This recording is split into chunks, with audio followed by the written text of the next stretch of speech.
Oy kayo, Riddick, ha? Yan. Pag eto kayo, kumulit-kulit pa dito kay kuya. Wala, hindi na namin kaya Ayun, no? pigilan nyo. Di namin mapipigilan yung mga tropa niyan. Binabalaan ko din sila. Hindi, labas-pasok din sa kulungan yung G. Tol, Riddick, Jeron, kayo, yung grupo nyo, tigilan nyo si kuya. Hindi na biro yan pagka nagalit yung mga tropa ni kuya. Kung ready, kung sa amin nagagawa nyo, huwag sa kanya. Namin sa kulungan namin yung seldo namin. Hindi pa kasi siya nakukulong nun. Yan, nakapark na dito. Ano, Insay? All goods na tayo. Eh, eto, ayun. Ayun pala si kuya.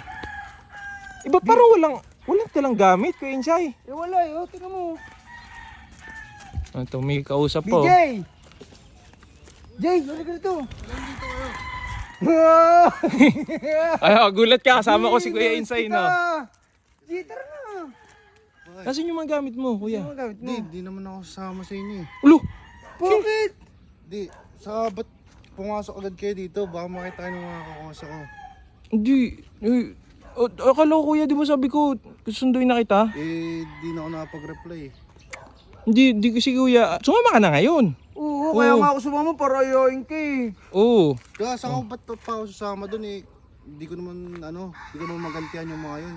Hindi naman eh. Pagtitripan lang natin yun nila Sob. Tsaka sabi ni Sob, Tol, sabi ni Sob, yung mga pending mo na nagawa nung una, okay lang yun, basta bumalik ka ngayon. Sumama ka sa amin. Tara na. Hindi pwede. Bakit? Ano hindi? Problema? Naantay din ako ng mga kakosa ko dito. Nagagalit yung mga kagrupo ko dito. Yun nga Sabi yun. nila na kinakawawa lang kami tol ko dun. Ayun yung kinukwento ko sa'yo, Kuya Insay, kanina sa sakyan. Yung mga tropa niya nagagalit kila Riddick. Pero, hindi kasi po pwede. Tol, eto Tol, sasabihin ko sa'yo. Pag ikaw kasi Tol, hindi ka bumalik, baka pati ako mawalan ng trabaho. Kasi syempre, kinuha ka ni Sob. Oh, ngayon na kailangan niya ng editor, wala mag-edit. Eh di palang palpak yung trabaho ko, yung ginawa ko. Eh di, wala, baka pati ako mawalan ng trabaho. Huwag mo na isipin yun. Huwag mo na isipin yung mga tropa mo muna. Trabaho muna. Yun, ang inisip ko lang kuya kasi baka pati ako talaga mawalan eh. Hindi, pwede yan. Sasama ako kasi dahil din sa utol ko. Oh. Kaso lang may nangyari doon nakakaiba pag nagpunta yung mga tropa ko. Wag mo na anin yung kuya, wag mo na anin yung kuya. Huwag ka nang kumuha ng gamit, bibili tayo ng mga gamit ng bago. Yan, Huwag dumiretso na na tayo mag-isip. Huwag doon. na mag-isip. Oh, Hindi, ang inaalala ko kasi, yung mga tropa mo. yung mga tropa ko biglang magpunta sa bahay natin. Hindi, pakiusapan mo na lang muna. Yan, yung mga tropa ni kuya dyan, baka nanonood kayo sa vlog. Oh. Huwag nyo na nin sila Riddick. Pero di kasi natin mapipilit pag tropa eh. Oo. Sila Riddick na lang sasabihan natin. Oy kayo Riddick, ha? Yan. Pag eto kayo, kumulit-kulit pa dito kay kuya. Wala, hindi na namin kaya Ayun, no? pigilan yun. Di namin mapipigilan yung mga tropa Hindi, niyan. binabalaan ko din sila. Kasabay ko din sila lumaya. Yung mga tropa mo? Mga tropa. Baka Labas- naman niya. madami kami. Hindi, labas-pasok din sa kulungan yung G. Hindi. Sige, yun na lang. Iano na lang natin sila Riddick. Tol, Riddick, Jeron, kayo, yung grupo nyo, tigilan nyo si kuya. Hindi na biro yan pagka nagalit yung mga tropa ni kuya. Pag di sila nakapagtimpi. Oh, sige kuya. Pero ngayon, sasama ka na. Sumama ka. Sumama!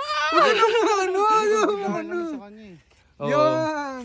Sobrang seryoso ni kuya ngayon. Iba kasi talaga ang mga tropa na ito ni kuya eh. Guys, kung di nyo napapansin, ito kasi si BJ, si Barney. Oh. Sobrang best friend ko to nung nasa streaming days pa kami. Hindi nila kilala yan. Kaya kung ako tatanungin nyo, kung ready, kung sa amin nagagawa nyo, huwag sa kanya. Oo. Nung nag-i-stream, di ba kuya, wala pa yung mga yan? Oo. Oh, hindi pa Tutok namin sa kulungan namin yung seldo namin. Oh, yan. Hindi pa kasi siya nakukulong noon sa streaming days nyo. Eh ngayon, after noon. Di, tara na, baka abutan pa nila tayo. Oh, sige.